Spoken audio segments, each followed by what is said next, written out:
Assalamualaikum warahmatullahi wabarakatuh.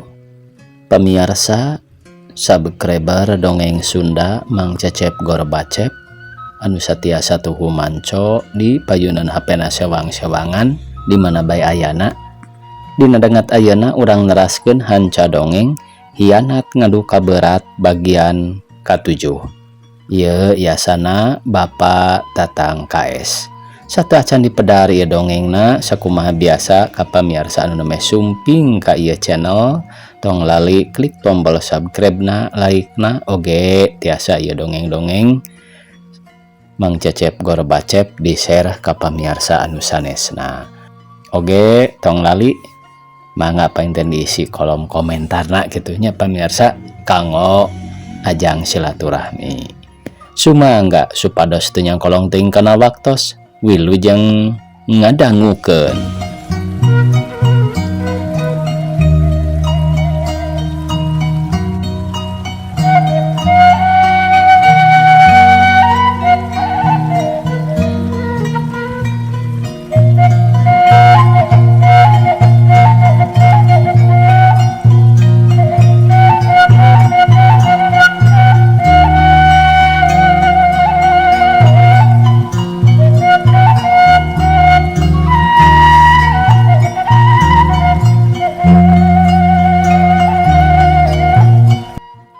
Tah ayeuna keur Bapak ku ayana jalan kieu teh dianggap hiji jalan hikmat nati pangeran moal alang kumapalang manjangkeun ieu wangkongan ari ujang teh anu sabenarna anu ti mana jeung deuk ka mana anu diseja kalawan Bapak hayang terang dupi ujang saha nya kakasih eta Bapak camat pensiun anu satuluyna papanjangan nalengteng kana kaayaan muhtar.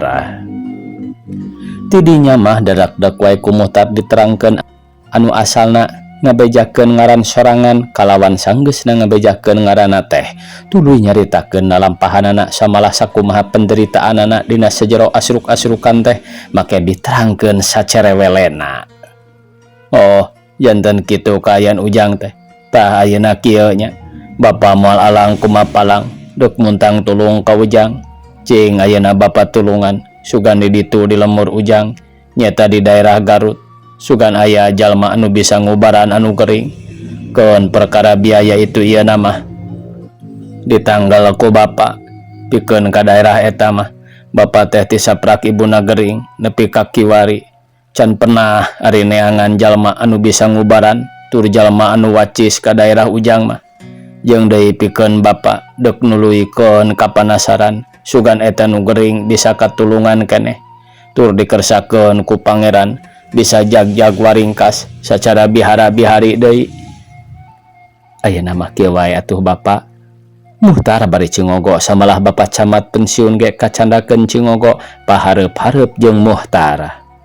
Upami kitu mah kalayan Bapa teu ngaraos hina didongkapan ku abdi sawios abdi bade ningalan heula anu teu damangna atuh sakinten tiasa keneh ditarekahan kalayan diridoan kunu kawasa insyaallah abdi bade ngayakeun tarekah satiasana diri abdi namung kitu ge langkung ti payun mugi ngahapunten sanes jisim abdi bade mintonkeun ka tiasa atanapi saur cohagna agul ku payung butut sok sumawenten ceuk paripaos nama abdi terhadap kasalira Bapa samodel ngalungkeun uyah ka laut atanapi tangtungan abdi bade mapakan mega mah teu pisan-pisan mung ieu mah manawi kaleresan sinareng pangeran ngaridoan kitu basa-basana muhtar anu satuluyna make aya jorojoy dina hatena boga niat nulungan anu sabenerna pikeun muhtar teh hiji jalma anu hina taya kaboga taya pangabisa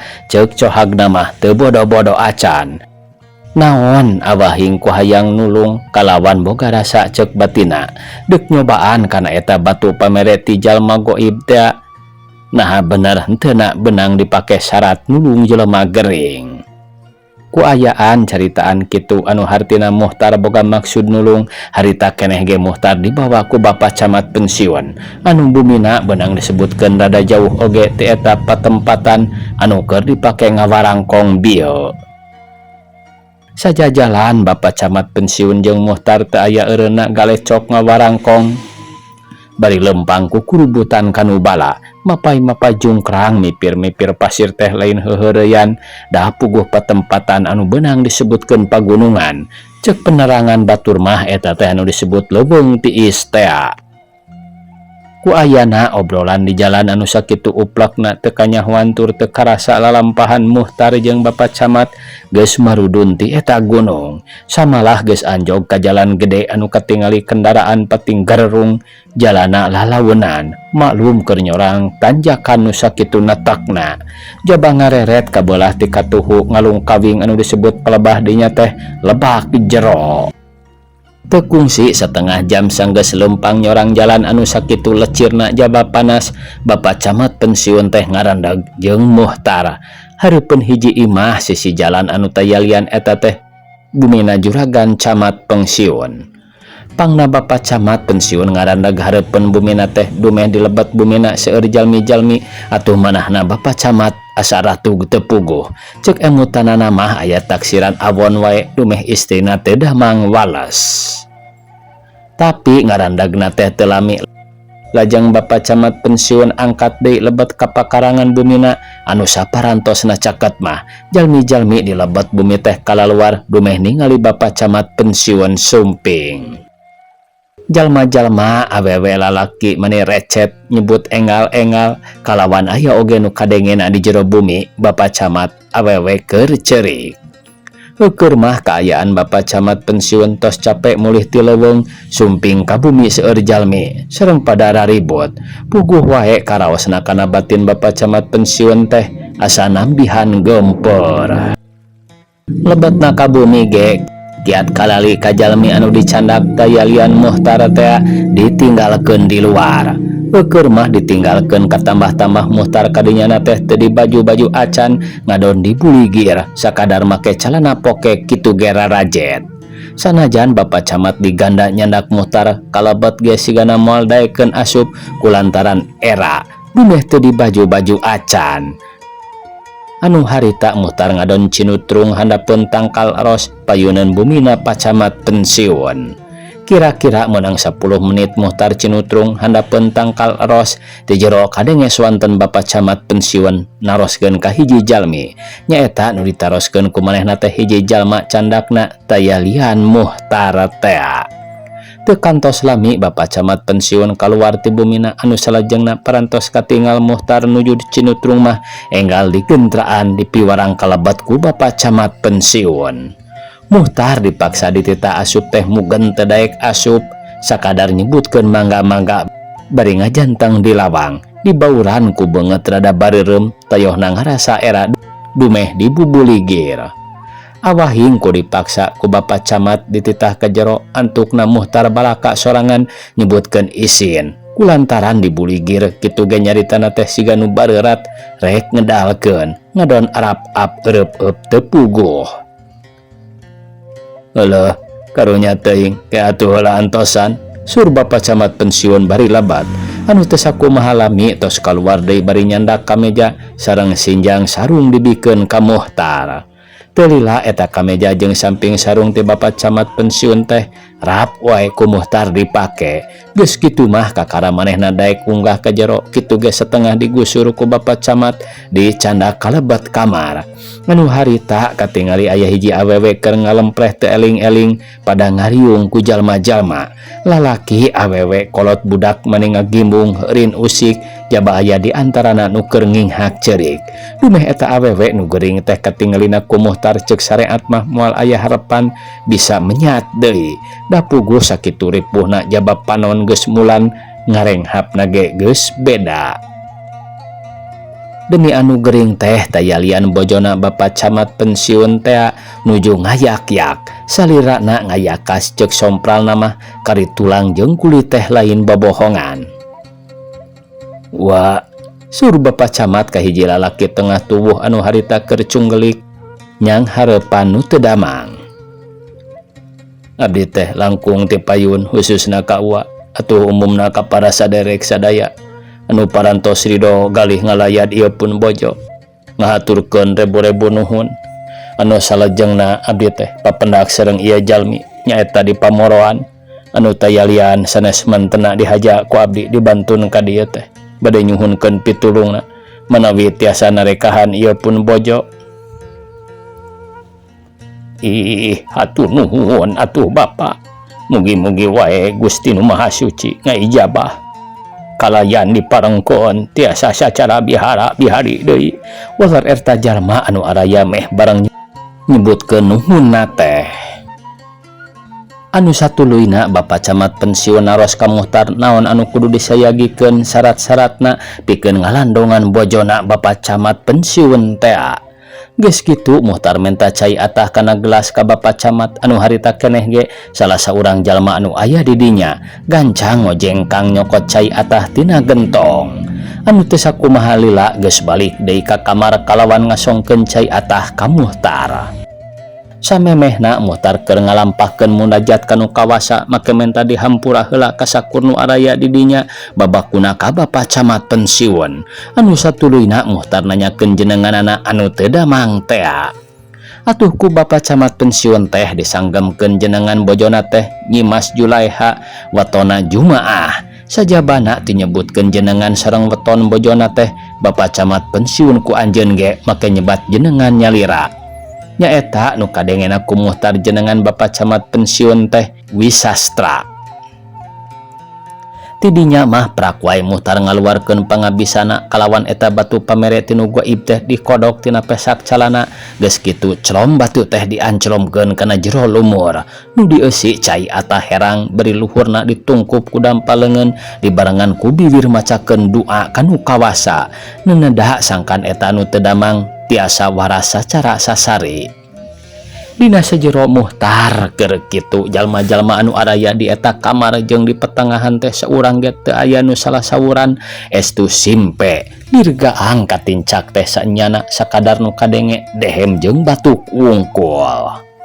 Kira menang saparapat jam nyah panon Muhtar bentak geus kitu ngareret kanu teu damang raraina dipencrong menit teu ngiceup-ngiceup. Tuluy Muhtar niup raraina menang 2 kali katiluna nu teu damang teh ngulisik socana bentak lambeina nyeplak sapertos nu hoyong ngaleut atawa barang tuang. Sakur nu araya di dinya pada ngarasa kaget sotenan lain kaget teu puguh ngan ieu mah kaget ku ngarasa bunga. Dumeh eta anu teu damang sakitu tos ngayak-yak teh make katinggal ngulisik deui bari soca rarat-reret ningalian ka jalma-jalma anu araya di dinya. Suma wonten kanggo Bapak Camat mah geus lain caturkeuneun bingahna teh ceuk cohagna mah asa dijahit tina kuburan. Kulantaran eta anu teu damang sakitu syariatna tapi kakarat ku tiasa socana bentak ge asana mah ku pangemut manah Bapak Camat pensiun langkung-langkung tinaon bingahna teh. Bapak ceuk Muhtar cobi sina dileueut wae ieu cai lajeng socana peurehan nganggo seureuh atanapi ku sendok alit ge tiasa bari ngasongkeun gelas nu dieusi cai ka Bapak Camat pensiun. Harita keneh cai ubar teh ku Bapak Camat pensiun dileueutkeun ka bojona kalawan socana dikecelakaan menang 2 kali ngecelakeun. Anu satuluyna salirana nu teu damang teh di baluran ku eta cai. Dasar geus kitu pamiarsa pitulungna kalawan dikersakeun ku nu kawasa anu teu damang teh dadak sakala harita keneh oge tiasa sasahuran deui kalawan mundut cai kanggo ngaleueut. Atuh sadayana jalmi-jalmi nu araya di dinya pada barungah pada ngarucapkeun alhamdulillah. Sok sumawona kanggo Bapak Camat pensiun mah lain bingah memeuesan teu seurik nama didag-dag deg-deg maparincai sareng tuangeun kintun-kintunan anu ngalayad. Kitu pamiarsa mungguh pangresana nu maha kawasa nyata adil tur asihna kasipatna manusia babakuna maparin ganjaran ka jalma anu tadina manggih kanyeri kapeurih. Lara balangsak bari aya dina kasabaran teu burung pinanggih jeung kahuripan teu burung aya nu meles asih sifatna ti pada jalma keneh anu dipikarido ku pangeran. Ku ayana bojona Bapak Camat dugi ka tiasa damang deui sacara biasa ku jalan syariatna ditarekahan ku Muhtar bari dikabul ku nu kawasa. Tidinya Muhtar menang pamulang tarima ti Bapak Camat anu sakumaha dijangjikeun ku mantena dina waktu ngobrol di leuweung. Anu satuluyna diri Muhtar diaku anak lahir batin ku Bapak Camat pensiun kalawan dicarek ingkah ti bumina.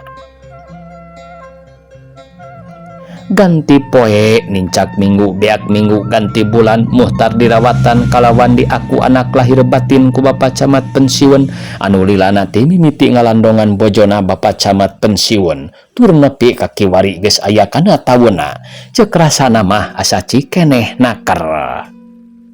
Sagala rupa hal boh pakena boh daharna diri Muhtar diurusan dicukupan sakumaha mistina kalawan dipikanya leuwih-leuwih ti ka anak pribadi kulantaran Bapak Camat teh sama sakali teu ngagaduhan putra pisan saur sompral nama bojona teh teu burung-burung acan.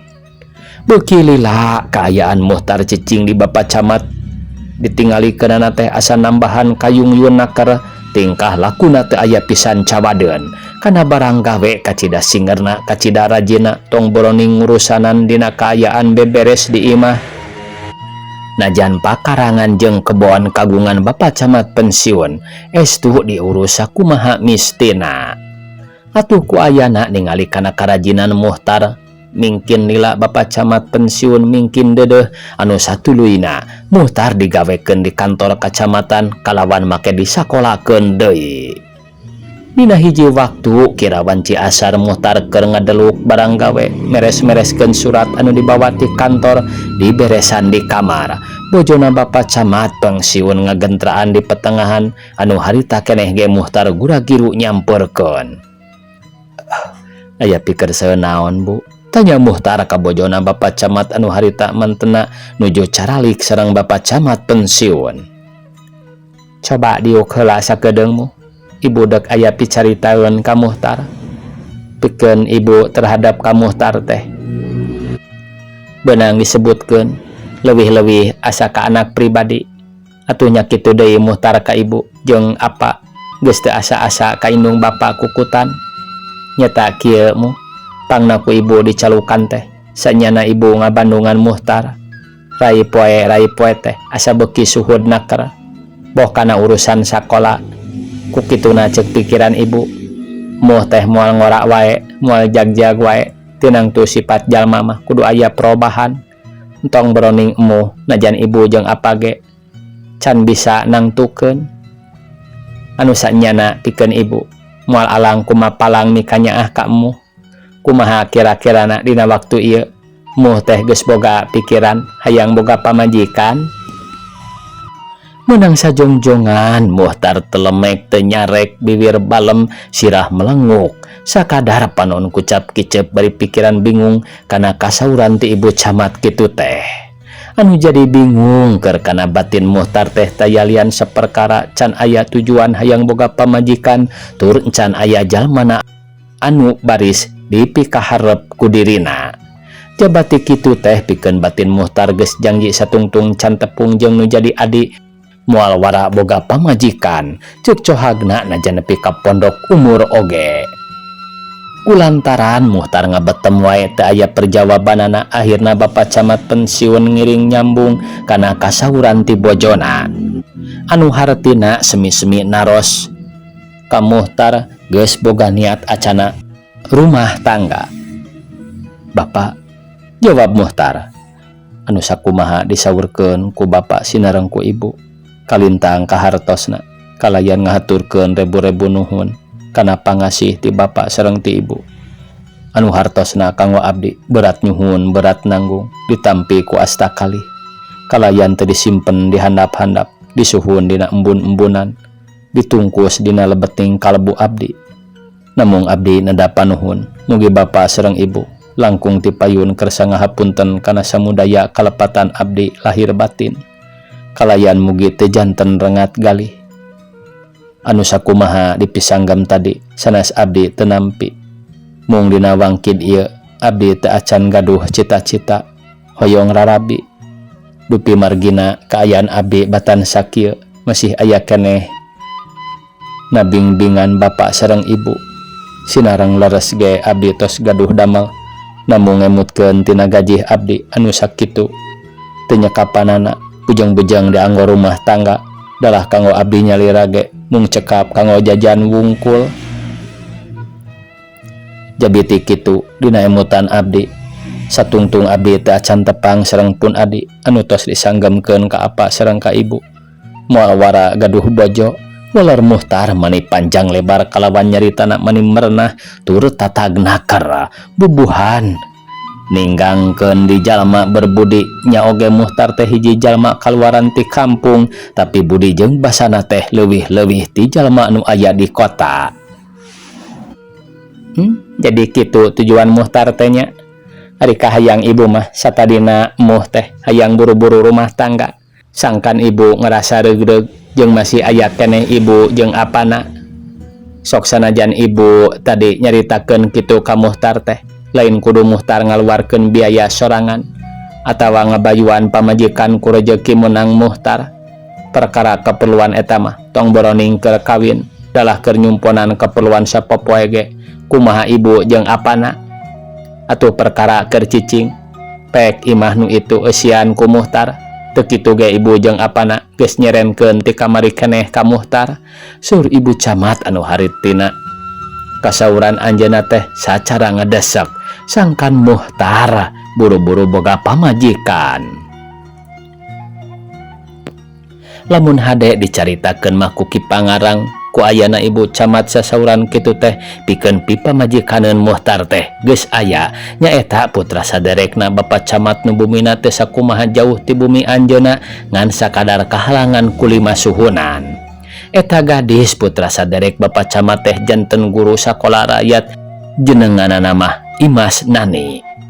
Samalah eta gadis anu kasebut bieu teh kungsi patepung jeung Muhtar teu sirikna unggal poe, di mana Muhtar deuk digawe teh sok panggih di jalan pada deuk darines. Ibu camat ngadangu waleran ti Muhtar kitu teh manan bosan mah anggur beuki nyedek ngeukehan yen Muhtar kudu buru-buru boga pamajikan. Samalah ibu camat nganggo nyanggemkeun tina perkara hiji gadis anu kudu dipiharap ku Muhtar. Atuh ku ayana kasauran ti ibu camat kitu teh pikeun Muhtar asa beuki nambahan bingung jeung eta. Ceuk pikirna asa teu ngumbang pisan, ceuk sompral nama teu ngukur kana kujur, teu ngumbang kana kaayaan dirina Muhtar kudu menangkeun putra saderekna bapak camat. Sedengkeun itu mah anu sakitu kaayaanana ge beunang disebutkeun jelema beunghar kalawan jalma luhur pangkatna. Ari sedengkeun ari kaayaan Muhtar bisa kitu ge sakadar dikukut ku bapak camat pensiun sareng bojona. Waktu ibu camat ngedesek ka Muhtar, bapak camat pensiun ngojengkang mukakeun panto kulantaran di luar katingali aya hiji jalma nu ngetrok-ngetrok kana kaca panto anu can pati sidik saha-sahana kulantaran kahalangan ku hordeng. Barang bray panto muka sing horeng anu keketrok teh dua awewe, anu hiji geus tengah tubuh, anu hiji deui masih keneh gadis. Nyaeta tayalian eta gadis teh anu disebutkeun ku ibu camat teh anu deuk direremokeun ka Muhtar.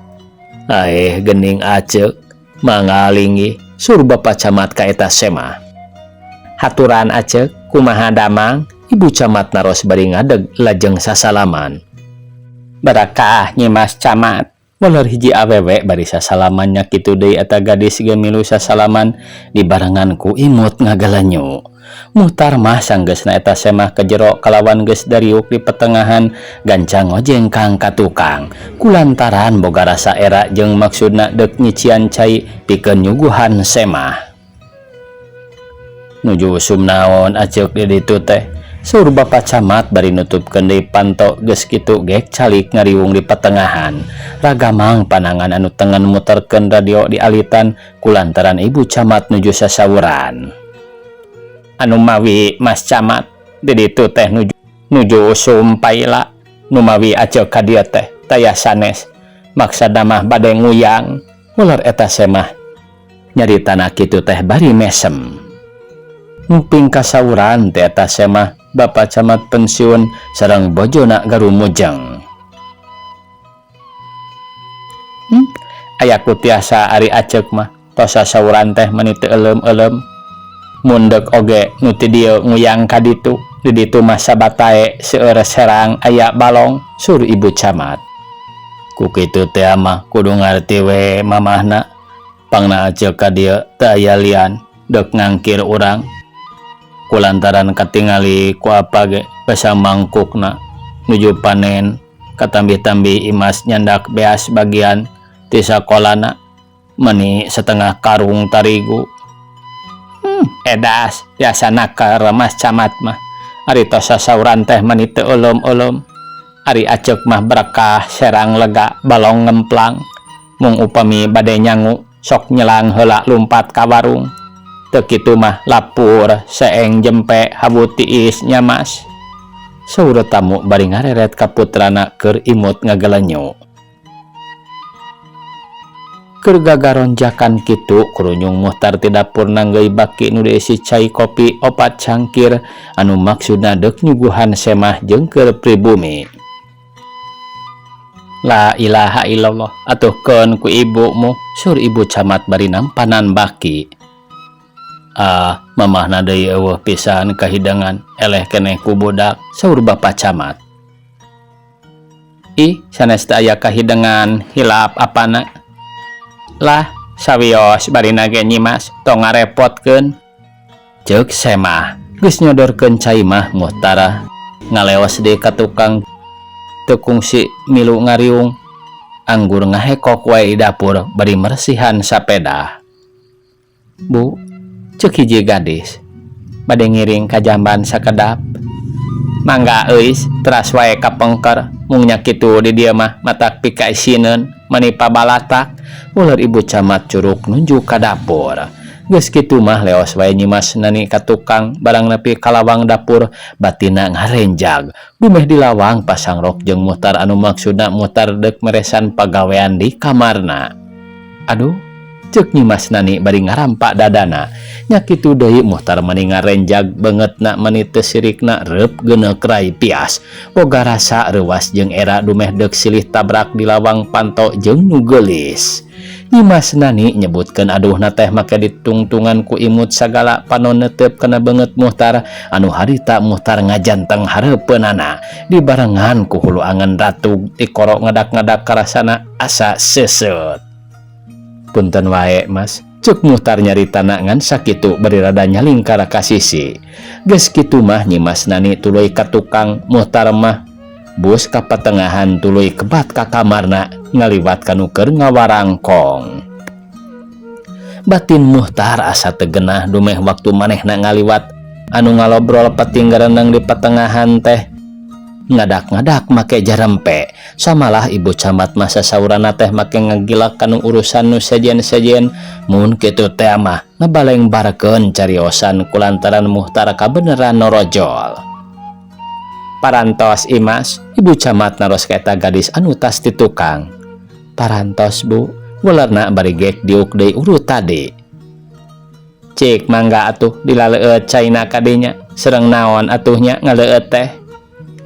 Atos cekap nyimas tong nyesahkeun sarengna deui acek teh moalami jalaran tos sonten sinareng melang deui kapun anak nu alit.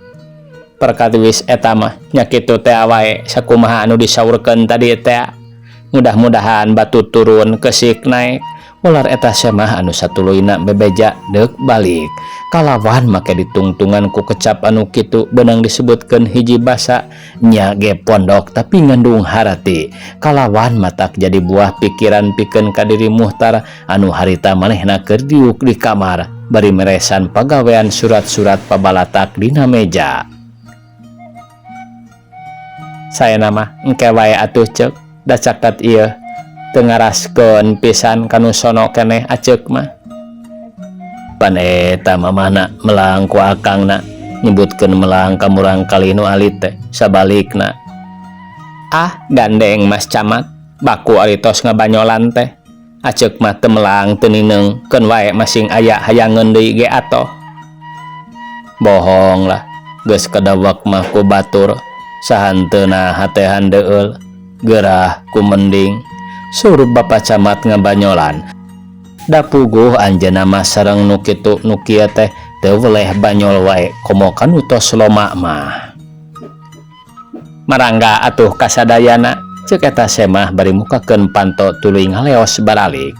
Muhtar mah sanggeus asup ka kamarna nepi ka semah baralik teh teu kungsi kaluar deui anggur ngahekok wae teu kadenge batuk-batuk acan.